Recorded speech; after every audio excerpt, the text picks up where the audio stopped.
podcast Papua Selatan, dan untuk edisi saat ini nih kita mau berbicara soal tenaga kesehatan, lebih khususnya lagi untuk dokter. Nah, ini memperingati Hari Ikatan Dokter Indonesia atau IDI yang ke-72 tahun.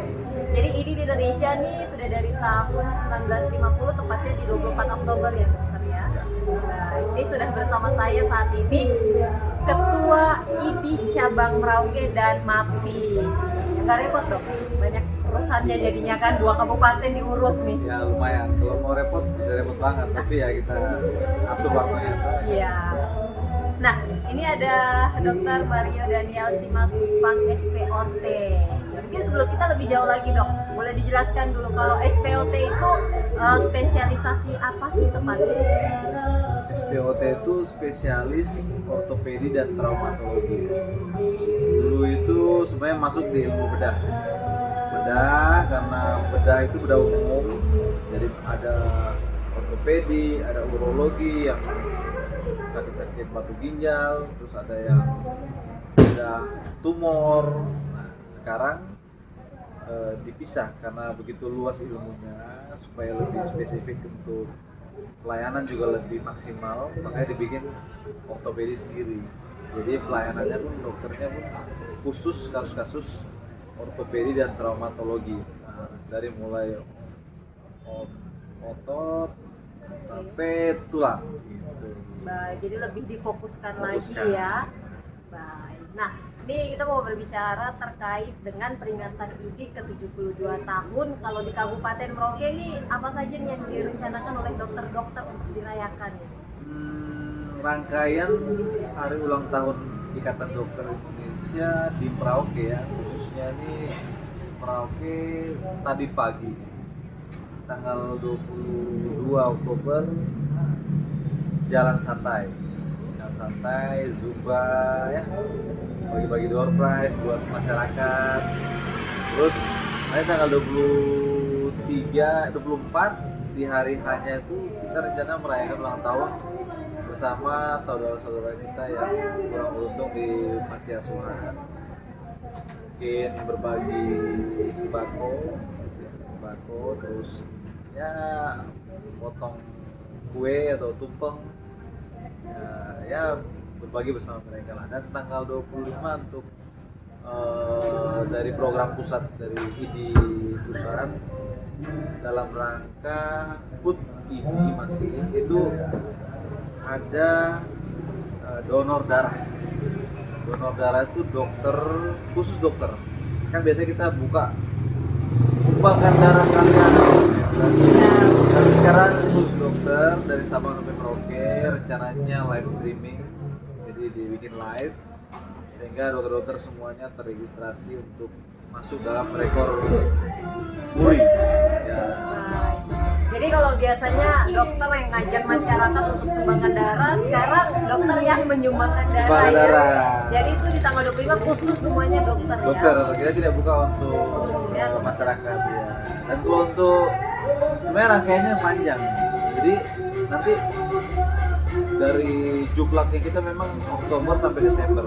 Jadi memang nanti ada penyuluhan, nanti ada beberapa tempat yang untuk kita akan datangi seperti sekolah, kita memberikan penyuluhan. Jadi nanti kita atur jadwalnya sampai Desember. Penyuluhan ke sekolah-sekolah kayak SD, penyuluhan pola hidup bersih dan sehat. Terus SMP mungkin masalah narkoba atau bahaya merokok, nah gitu. Terus untuk SMA mungkin masalah penyakit yang menular seksual atau yang penting yang sesuai dengan umur. Nanti sampai Desember rencana mau ke MAPI untuk buat kegiatan penyuluhan buat nakes-nakes yang di pedalaman.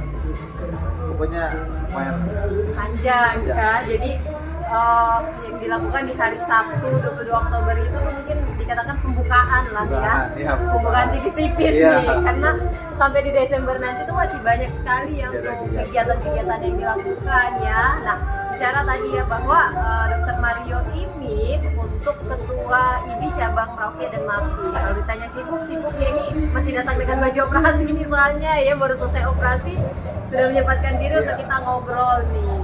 Baik, Dr. Maria, kalau tadi soal dengan kegiatan yang akan dilakukan oleh Ikatan Dokter Indonesia ya, tapi kita ingin mungkin lebih mengenal.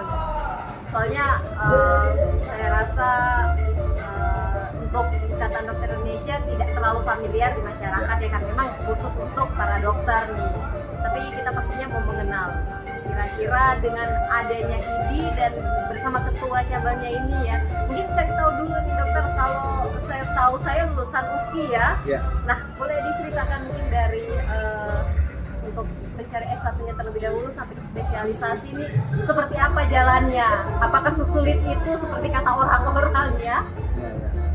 Oke, saat saya dulu S1 itu memang sulit karena kita harus tes masuk. Yang kita kalau sekolah itu tidak langsung bisa langsung masuk titipan gitu, enggak. Tetap kita tes, nilainya juga harus standar. Terus kita di situ bisa menghabiskan waktu sekitar 7 tahun ya. Dulu tuh 7 tahun, 6 tahun 7 tahun tergantung. Ya kadang-kadang ada SKS yang tidak selesai, kita harus tambah lagi semester. Nah, saya waktu itu 7 tahun. Waktu itu saya pulang ke Merauke, ngabdi di Okaba ya, Puskesmas Okaba 2 tahun. Dulu waktu itu nggak ada listrik, nggak ada sinyal tuh. Masih sepi, tahun 2008 sampai 2010. Habis itu saya ke Kurik, habis itu pindah lagi kepala puskesmas di Kurik, terus di Tata Miring, terus baru ke UGD, kepala UGD, rumah sakit umum. Habis itu baru saya sekolah spesialis. Sekolah spesialis juga bukan langsung diterima gitu, kita tes juga berkali-kali.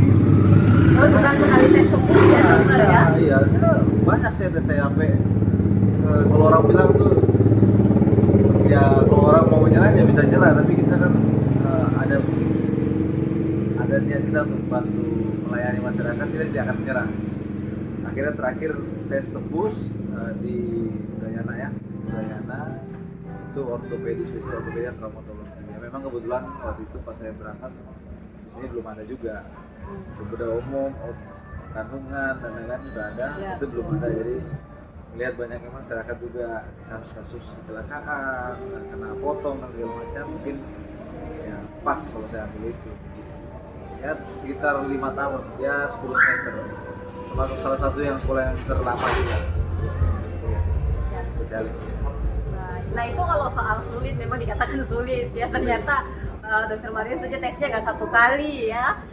Kalau soal mahal nih, ini biasa kalau nggak sulit mahal ya, bahasanya gitu tuh. Itu seperti apakah memang ini kalau yang tidak mampu dikatakan itu hanya akan jadi cita-cita yang tidak bisa digapai, atau seperti apa? Apakah sebenarnya ada jalannya nih dok? Ya, jadi gini, sekolah itu mahal pasti mahal, karena gini, kita saat sekolah tidak boleh bekerja. Kan ada orang yang kerja di bank, pulangnya sekolah. Kita di spesialis itu tidak boleh sambilan. Kalau ketahuan kita bisa kena dikeluarkan. Gitu. Sekolah sambil praktek gitu. Itu juga nggak boleh gitu, curi-curi gitu. Nah, mahal kenapa mahal? Karena memang pendidikan itu kan dia harus memasukkan orang ke rumah sakit yang bukan punya dia sebenarnya. Bukan punya dia, terus dia harus makan, minum, belum lagi punya keluarga kan dikasih makan apa? Sebenarnya mahalnya bukan dibayar sekolahnya, kadang-kadang ada salah persepsi mungkin ya. Cuman kadang-kadang gini, kita harus punya save uang untuk yang membiayai semuanya tanpa kita bekerja. Itu gimana caranya? Kan nggak ada orang yang mau kasih kita uang cuma-cuma dari atas langit kan itu pokoknya. Nah, jalurnya sekarang sudah lumayan banyak ketimbang dulu. Sekarang sudah ada beasiswa Kementerian Kesehatan. Kadang-kadang ada, waktu saya tuh beasiswa dari pemerintah daerah. Terus beasiswa mungkin dari rumah sakit tertentu yang swasta yang mau investasi dokter spesialis bisa juga. Tapi kalau bilang tadi mungkin pertanyaannya, kalau kita nggak ada uang bisa nggak kita jadi dokter ya? Sebenarnya ini tanggung jawab negara, karena dulu waktu sebelum ada Ikatan Dokter Indonesia, sebenarnya itulah tujuan awalnya organisasi dibuat itu dulu Budi Utomo ya, Budi Utomo tahun 1908 itu dia kasusnya tuh kasus wabah di Jawa, wabah besar penyakit di Jawa. Dia harus mendatangkan dokter dari Belanda. Ini sebenarnya mirip-mirip Papua nih, punya lagi ada penyakit terus kita harus datangkan dokter dari Jawa dan mahal kan. Akhirnya dibuat organisasi yang ada dokter Wahidin, dokter Sutomo dan lain-lain tuh, bikin suatu wadah di mana dia bisa bagaimana caranya saya membuat suatu wadah. Waktu itu dibuat sekolah Stovia, sekolah yang isinya pribumi untuk jadi dokter gitu. Jadi memang kasus ini artinya mundur ke Papua juga. Jadi bagaimana caranya membuat orang sendiri jadi dokter ketimbang saya harus ambil dari Belanda dulu tuh. Jadi buatlah Stovia, dan Stovia itu menghasilkan dokter-dokter Indonesia yang di Pulau Jawa waktu itu untuk yang memperbaiki kesehatan di sana tanpa harus memanggil dokter dari Belanda yang mahal. Dan itu dulu tuh gratis gitu. Mereka membuat tuh gratis gitu, dan itu harapan kita ke depan juga begitu. Kalau bisa bukan karena dokter itu memang mahal, karena memang ya bukan karena terlalu, kadang-kadang ada orang bilang dokter-dokter itu kalau ditaruh di pedalaman pengennya gaji besar apa bukan, sebenarnya artinya itu sebab akibat sebenarnya. Kalaupun semua dokter itu di sekolah gratis, saya yakin tidak ada hal itu. Dan bukan sekolahnya aja, artinya kehidupannya kan harus gratis ya, karena dia kan sekolah, dia harus hidup, makannya gratis, ditanggung semua. Saya yakin dia akan balik bukan minta yang terlalu berlebihan, tapi pasti akan lebih nyaman lah daripada dia kan mungkin utangnya ada banyak, kita nggak tahu gitu. Karena pastinya memang kalau mau dibilang mahal ya mahal ya dok, karena semua yang dilakukan atau semua yang dipraktekkan itu semua dibayar sendiri soalnya kan. Iya. Jadi kalau bilang mahal ya memang harus ada dana yang disiapkan seperti itu ya. Baik. Nah tapi bicara soal dokter yang tidak betah di pedalaman tadi, kalau dengar dokter Mario nih 2 tahun di Okaba, ketika saat itu belum seperti sekarang ya, belum ada jaringan telepon seluler yang lancar, juga belum ada listrik ya, tetapi 2 tahun betah dok, atau kabur-kabur juga tuh? Ada, saya 2 tahun boleh dicek ada absen saya di sana. Ya. Saya 2 tahun bertahan di situ, memang saya yang minta soalnya, itu bedanya. Jadi gini, saat kita ditempatkan mungkin bisa jadi nggak betah, tapi kalau saat kita meminta, karena waktu itu gini loh, guru saya selalu bilang itu salah satu hal yang paling beruntung bila kita punya kesempatan melayani orang yang paling ujung gitu, maksudnya ya paling terkecil ya, karena kesempatan itu saat kita kayak gini sekolah gini, sudah sekolah kita sudah tidak akan terulang gitu. Dan itu kesempatan yang langka, tidak akan didapat orang lain.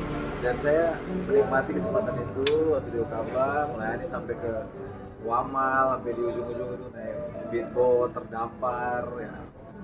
Kebetulan memang itu panggilan. Ya kalau untuk yang lain saya tidak berani bilang dia memang jiwa melayani apa, karena semua orang punya kesulitannya masing-masing, artinya tidak bisa ya jadi hakimi, karena kita tidak bisa banding-bandingkan dengan mungkin kita ingin, tapi yang lain kan kita nggak tahu, mereka punya masing-masing, masih ada keluarga yang tidak bisa ditinggal ya, harus diurus seperti itu ya. Semua punya kesulitan, masalahnya masing-masing.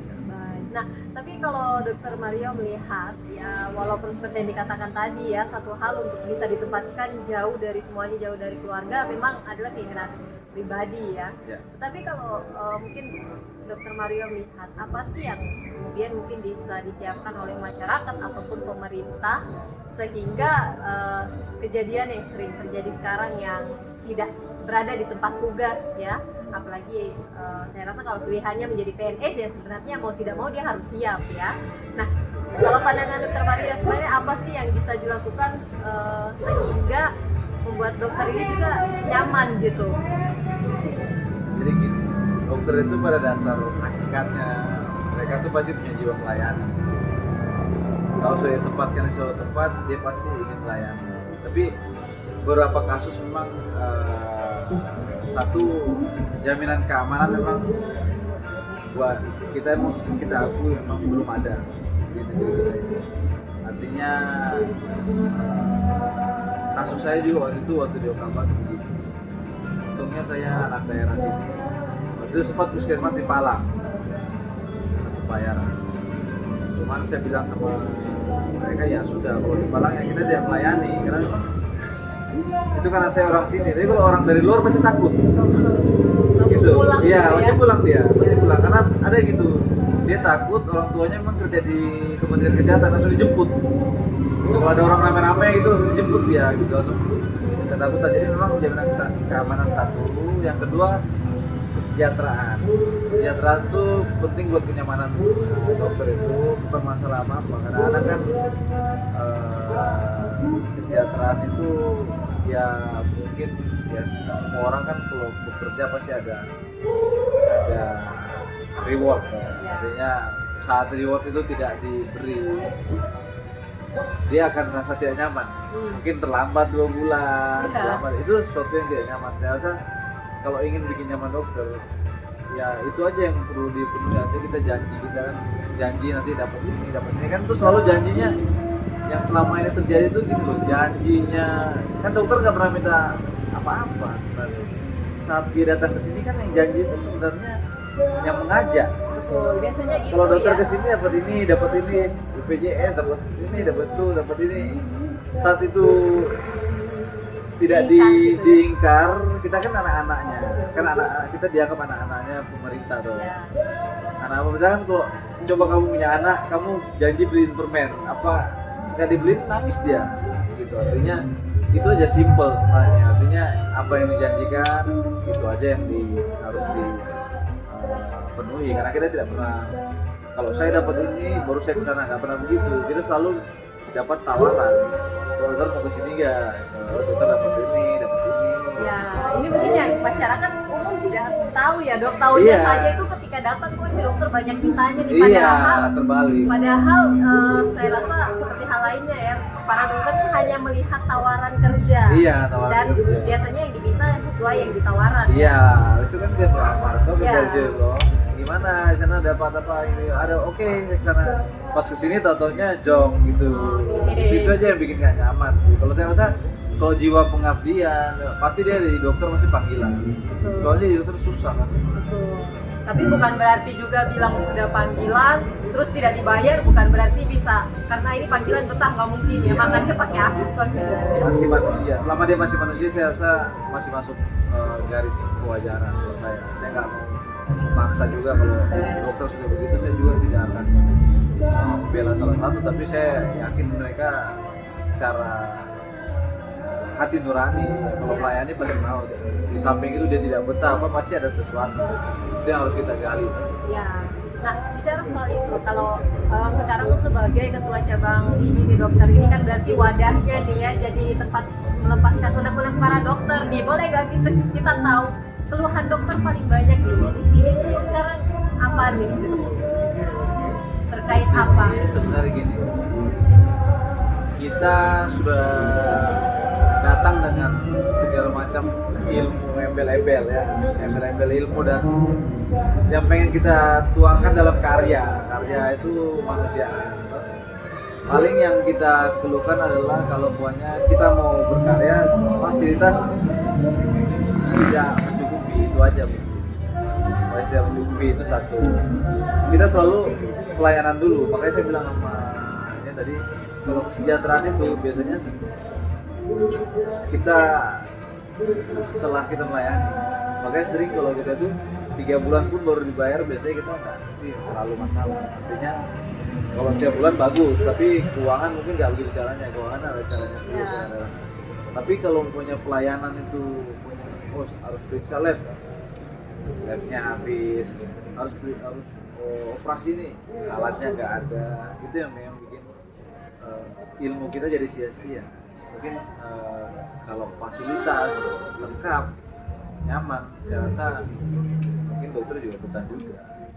Ini kan kan sebenarnya rumah sakit Merauke sebenarnya sudah cukup lengkap, tinggal yang perlu itu ya di lebih diperbaiki, lebih lengkap lagi aja. Nah, dilengkapi lagi ya, atau mungkin lebih ditambah ya.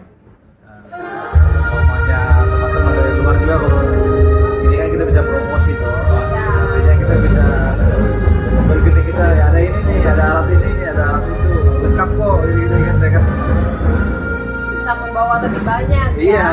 Nah, kalau begitu bicara terkait apa ya, SDM dokter kita nih saat ini.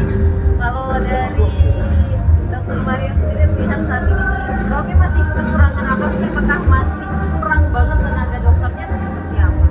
ya sebenarnya dokter di sini sudah cukup banyak, karena dari zaman tahun 2000 itu sudah dikirim dokter kerjasama dengan universitas kedokteran yang ada di lingkungan di Indonesia. Sehingga dokter-dokter yang sudah kembali ini sebenarnya banyak anak daerah yang memang sudah jadi sekolah spesialis, dan ya memang tidak akan kemana-mana karena orang tuanya di sini, dia tinggal di sini. Kalau kurang ya memang ada beberapa yang kurang, seperti dokter mata, dokter apalagi jantung. Nah, sedangkan itu hal-hal yang perlu kita pikirkan, karena tidak ada sakit jantung yang dirujuk, pasti dia langsung meninggal biasanya.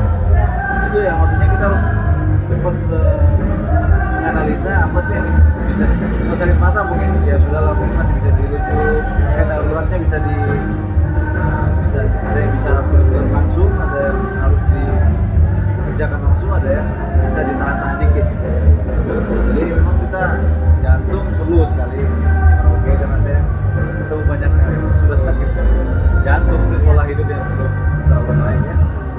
Dokter mata juga tetap perlu, walaupun ini berapa bulan sekali datang ke Bunda Hati Kudus, Bunda Pengharapan.